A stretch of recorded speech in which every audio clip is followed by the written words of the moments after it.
Good morning વિદ્યાર્થી મિત્રો, કેમ છો બધા? મજામાં? ધોરણ 9 ની અંદર ગુજરાતી વિષય 9 ના ગુજરાતીમાં મિત્રો આપણે હાલ અંગમ લંઘયતે ગિરિમ એવો પાઠ સ્ટાર્ટ કરવાનો છે. 18મો પાઠ છે જેનું નામ છે પાઠ નંબર કેટલામો? 18 અંગમ લંઘયતે ગિરિમ. આ છે સંસ્કૃત વાક્ય છે મિત્રો. અંગમ લંઘયતે ગિરિમ, અંગમ લંઘયતે ગિરિમ.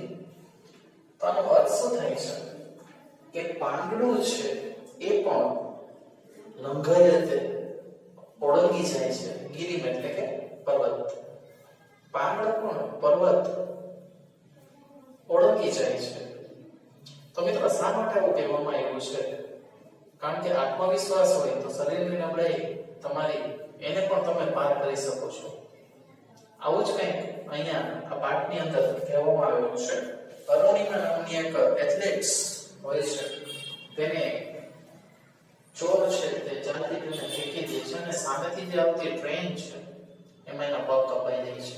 છતાંય સામાન્ય માણસની જે ના થઈ શકે એવરેસ્ટ સર કરે છે અને એના ઉપર ઘણા બધા બીજા પણ માઉન્ટેન્સ છે એની ઉપર ચડાઈ કરે છે. તો શરૂ કરીએ પાના નંબર 121. બરેલી ડિસ્ટ્રિક્ટ હોસ્પિટલના સ્ટાફમાં દોડધામ મચી ગઈ હતી.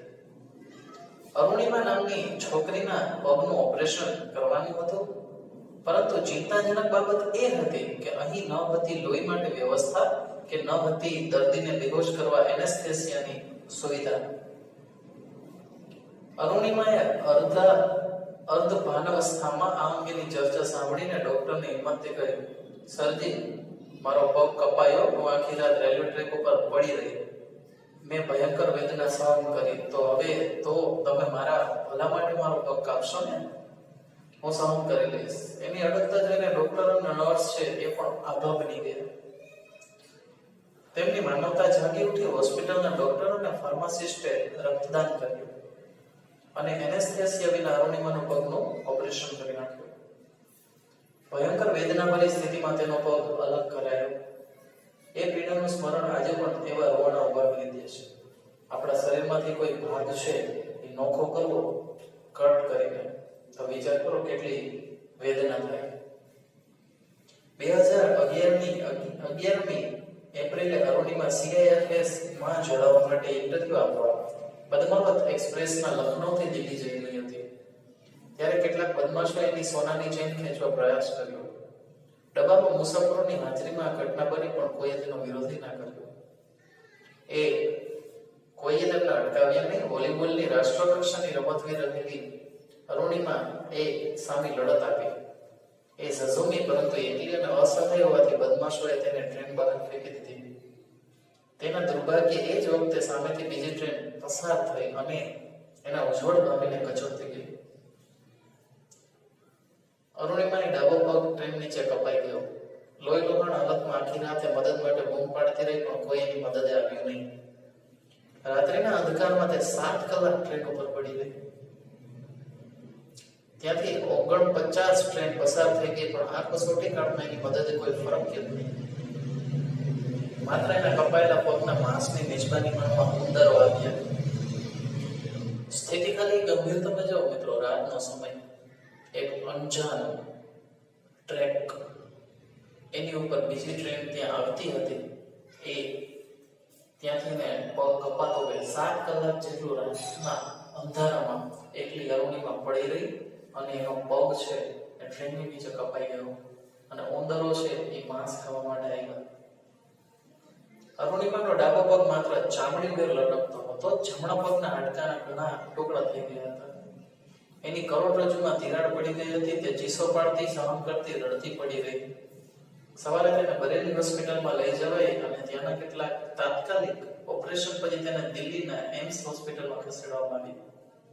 ત્યાંની લાંબી સારવાર પછી તેને થોડી સ્વસ્થતા મેળવી. ત્યારે તેને સમાચાર પત્રોમાં સમાચાર વાંચ્યા કે અરુણિમા પાસે ટિકિટ ન હતી, એટલે આત્મહત્યા કરવા માટે કૂદી હતી. એટલે આમ બન્યું. બોલો મિત્રો, આવું છે. એના પરિવારે તમામ અફવાઓનું ખંડન કર્યું પણ કોઈ માન્યું નહીં. સત્ય તો સમયની એરને જ ઓળખાય. હવે એને પોતાની જીવનની દિશા બદલવાનું નક્કી કર્યું. જહાં ચા વહાં રાહ.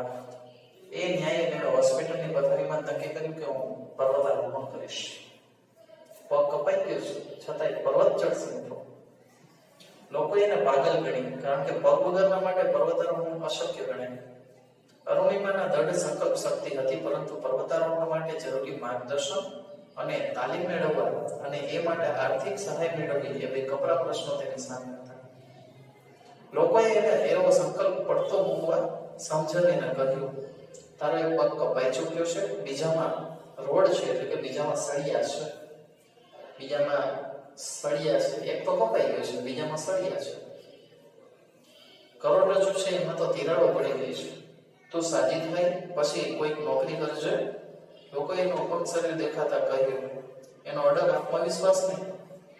અરુણિમાનું અંતર દુર્ગમ લક્ષ્ય પામવા પ્રતિબદ્ધ થઈ ચૂક્યું હતું. સમજો મિત્રો. ચાલો, તો આજે આપણે પેજ નંબર 121 ઉપર પાઠ નંબર 18 પેજ નંબર 121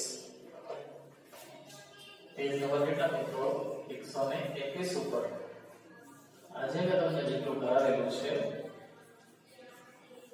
તે તમારે નાની નોટબુક ની અંદર વ્યવસ્થિત અક્ષરે એકવાર લખવાનું છે.